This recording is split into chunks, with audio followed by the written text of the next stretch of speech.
183 గజాల్లో triple bedroom independent house కేవలం 25 లక్షలు మాత్రమే. నిమ్స్ కి 10 నిమిషాల దూరంలో. నేను నీతులు చెబుతా కానీ పాటించను అనేట్లు ఉంది బిగ్ బాస్ లోని పలువురు కంటెస్టెంట్ల తీరు.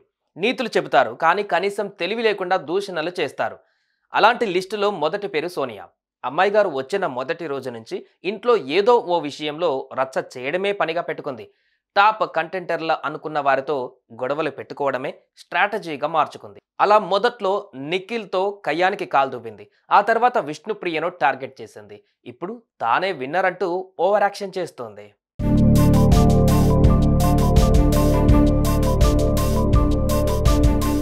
సోనియా పేరు స్వీట్ గానే ఉన్నప్పటికీ ఆమె చేష్టలు మాత్రం అలా లేవు. అమ్మడు ఫస్ట్ డే నుంచి స్క్రీన్ స్పేస్ కోసం తెగ వెంపర్లాడుతోంది. వీక్ అంతా అరుస్తూ ఉండే ఈమె వీకెండ్లో హోస్ట్ నాగార్జున ముందు మాత్రం ఏం తెలియని అమాయకురాలిలా నటిస్తోంది. ఇక తోటి కంటెస్టెంట్ల డ్రెస్సింగ్ గురించి, బాడీ గురించి అబ్బాయిల ముందు కామెంట్స్ చేయడంలో మాత్రం ఏమాత్రం వెనకాడదు ఈ బ్యూటీ. అలా కొందరిని నెగిటివ్గా చూపిద్దాం అనుకుంది, కానీ ఆడియన్స్ దృష్టిలో మాత్రం ఆమె నెగిటివ్ అవుతోంది.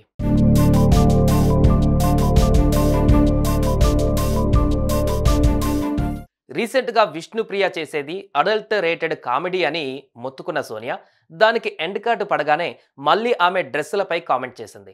రీసెంట్గా విష్ణుప్రియ బాత్రూంలో చీర కట్టుకోవడం రాకపోవడంతో బెడ్రూమ్లో చీర కట్టుకుంటుంది. అప్పుడే అక్కడికి వచ్చిన ఆదిత్య ఓం ఆమెను చూసి సారీ చెప్పి వెళ్ళిపోయాడు.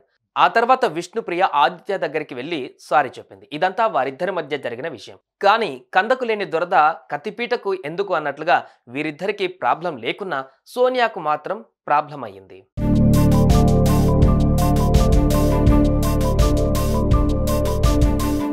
అటు పృథ్వీతో ముచ్చట్లు పెట్టిన సోనియా తానే విన్నర్ అని చెప్పుకుంది.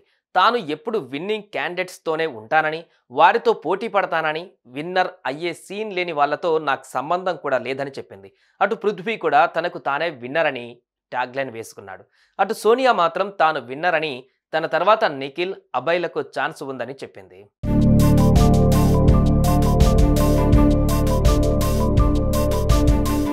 మరోవైపు నిఖిల్ మరోసారి ఏడ్ చేశాడు. నైనికా వద్ద కూర్చొని బాధపడ్డాడు. తన వయసు 28 ఏళ్లని, చిన్నప్పటి నుంచి అన్ని రెస్పాన్సిబిలిటీని తీసుకున్నానని అన్నాడు. అప్పటి నుంచి తానెంతో స్ట్రాంగ్ అయినట్లుగా చెప్పాడు. కానీ ఇక్కడ ఎమోషన్స్ ఉన్నా లేనట్లే చూపించవలసి వస్తుందని, అసలు ఎలా ఉండాలో అర్థం కావట్లేదన్నాడు. దీంతో అతడిని ఎమోషనల్ ఫూల్ అని, ఏడిస్తే కొట్టేస్తా అని నిఖిల్తో నైనికా అన్నారు.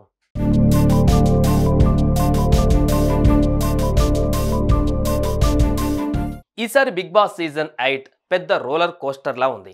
ఎవరు టాప్ 5లో ఉంటారు అనేది ఇప్పటి వరకు క్లారిటీ కూడా రాలేదు అంటేనే అర్థం చేసుకోవచ్చు ఎంత టఫ్ ఫైట్ జరుగుతుందో. కాబట్టి చూడాలి వచ్చే రోజుల్లో ఏం జరుగుతుంది, ఎవరు వైల్డ్ కార్డు ద్వారా వస్తారు అని.